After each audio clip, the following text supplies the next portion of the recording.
Hey everyone, welcome back to the channel. Today we are talking about Claude Sonnet 5, Anthropic's newest mid-tier AI model. In this video, I will break down what's new, how good it actually is, what it costs, and why it matters if you are building anything with AI. Let's dig into it. So what exactly is Claude Sonnet 5? In simple term, it's Anthropic's newest mid-tier model, but built to actually get things done, not just chat with you. There are three things that makes it special. First, it plans. It can break a big goal into smaller steps and follow through on them. Second, it uses tools, things like web browsers, terminals, and APIs, all on its own. And third, it runs autonomously, meaning it can finish multi-step tasks without you holding its hand the whole way. Basically, this is a model built to act, not just to answer. Now, let's talk about its history. So let's rewind a bit. For a lot of developers, this whole agentic AI trend really started with the Sonnet line. Sonnet 3.5, 3.6, and 3.7 were the first versions that were genuinely good at coding and using tools. Then came Sonnet 4.6, which was the best Sonnet model before this one. Meanwhile, the really big agentic leaps, the next level stuff, were happening over the Opus class models. Sonnet 5 is the next step in that journey, and it closes a lot of that gap at a much lower cost. And let's talk about the headline. Here's the headline number everyone wants to know. Sonnet 5 performs close to Opus 4.8, Anthropic's flagship, most powerful model on a lot of agentic tasks, but it costs you way less. And there's a neat trick here. You can actually dial an effort level up or down, letting you trade off cost against capability depending on what you need. So here we will talk about the big gains that has over the previous Sonnet 4.6 model. So what actually improved compared to it? Four big areas. Reasoning is tighter and more reliable. It thinks through steps more consistently. Tool use is smarter. It uses outside tools more accurately.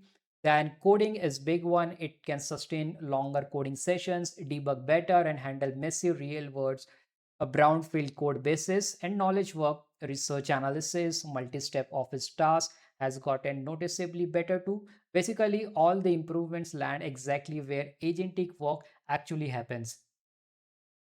Now, the clever bit.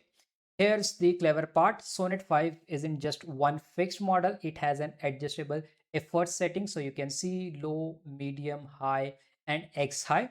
Turn the effort down to medium, and you will get big cost savings. Turn it up higher, and it can actually match Opus 4.8 on some tasks. This was measured on tough benchmarks like agentic web search and computer use tasks. So essentially, you get a dial that lets you balance speed, cost, and quality depending on what your task needs.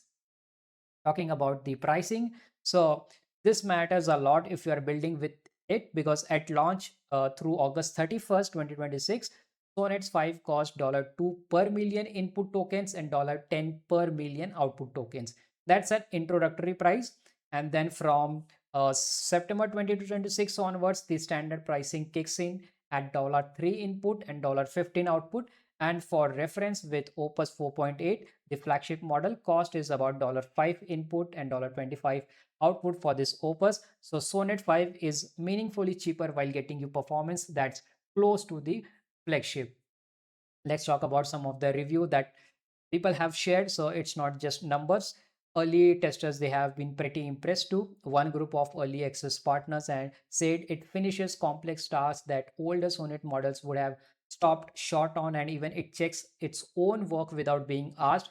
A founding engineer working on messy real world code said it races problems back to their actual root cause and ships a lasting fix instead of just patching the surface. And a co-founder from Lovable noted it gets to the same quality output in fewer steps and cleanly refuses unsafe requests. So across the board, real users are noticing it's more capable and more reliable. We also have the safety and trust concerns. So let's talk about safety, because this is something Anthropic clearly focused on. They have done the improvement. So now it is better at refusing malicious requests, more resistant to prompt injection hijacks, lower rates of hallucination, lower overall rate of misaligned behavior. There are some downside too that are good to know. So slightly higher misalignment compared to Opus 4.8 and Mythos preview. It is weak at cyber exploit scales and not working exploit produce. It ships with real-time cyber safeguards enabled by default. It uses Opus 4.8 for security work, it needing the reduced guardrails. And talking about where to get it, so it's available everywhere today. Starting today, it's the new default model for free and pro users. It's available across the paid plans. So you have this Maxi, Max, Teams, and Enterprise. It's built right into the Claude Code workflow. And if you are a developer, you can call it directly through the Claude API using the model named Claude Sonnet 5. One small technical note, it uses an updated tokenizer, but the introductory pricing keeps the switch roughly cost neutral. So you don't need to worry about a surprise bill. The key takeaway from this Claude Sonnet 5 is it gives you Opus level agentic power at Sonnet level pricing. It plans, it uses tools, and it finishes multi-step work on its own. And now it's the default model for most Claude users. If you found this video useful, you can just drop a like, subscribe for more. Thank you for watching.